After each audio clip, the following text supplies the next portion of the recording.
Peut-être faut-il profiter de l'occasion pour dire non pas aux Porto-Noviennes et aux Porto-Noviens, parce qu'en réalité, il n'y a que des citoyens béninois résidant à Porto-Novo. Donc à ces citoyens et à ces citoyennes du Bénin résidant à Porto-Novo,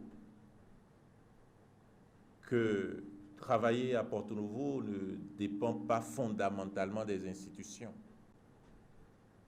que siéger à Porto-Novo dépend de ces citoyennes, de ces citoyens, de nos compatriotes qui résident à Porto-Novo, dont sans doute, et je l'espère vivement, les actes accomplis, les comportements feront en sorte que d'autres citoyens du Bénin voudront bien rester à Porto-Novo et travailler.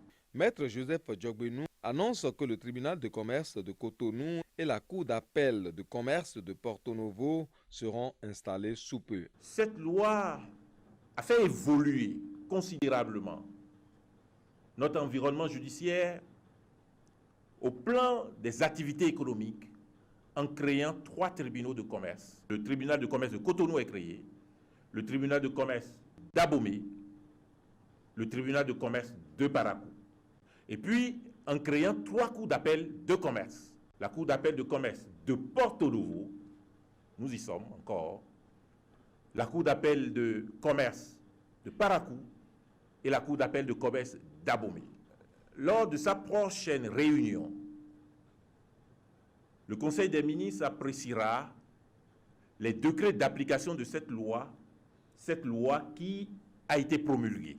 Et donc nous allons bientôt installer le tribunal de commerce de Cotonou, la loi l'exige, et la cour d'appel de commerce de Porto-Novo, la loi l'exige, dans la première année de promulgation de la loi étant promulguée, et nous avons pris les dispositions pour que très rapidement, ces 2 juridictions soient effectives.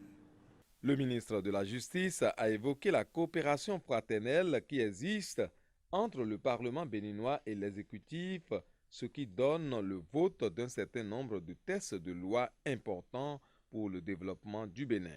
Alors, cette conférence est aussi l'occasion pour faire le point, le bilan sur la fertile et fructueuse coopération législative entre le gouvernement et l'Assemblée nationale. Pas d'expérience énorme en matière gouvernementale, encore moins en matière parlementaire.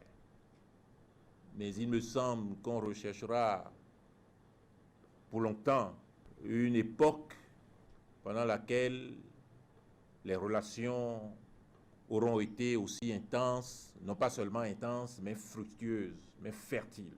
La 3e fille parmi les jumelles, c'est la loi portant cadre juridique du partenariat public-privé, dont nous avons les échos plutôt favorables. Et l'on a raison d'applaudir l'adoption de cette loi. Et l'on a raison d'attendre la promulgation de cette loi. Au moment où je vous parle, cette loi est promulguée. Et l'on a raison de s'attendre à ce que les décrets d'application soient effectifs. Oui, les décrets d'application seront effectifs. Nous avons déjà préparé les avant-projets. Les journalistes sont intervenus pour des clarifications auxquelles le professeur Joseph Djogbenou, ministre de la Justice, a répondu en rassurant la presse béninoise que tout est sur la bonne voie pour parfaire la coopération entre l'Assemblée nationale et l'exécutif.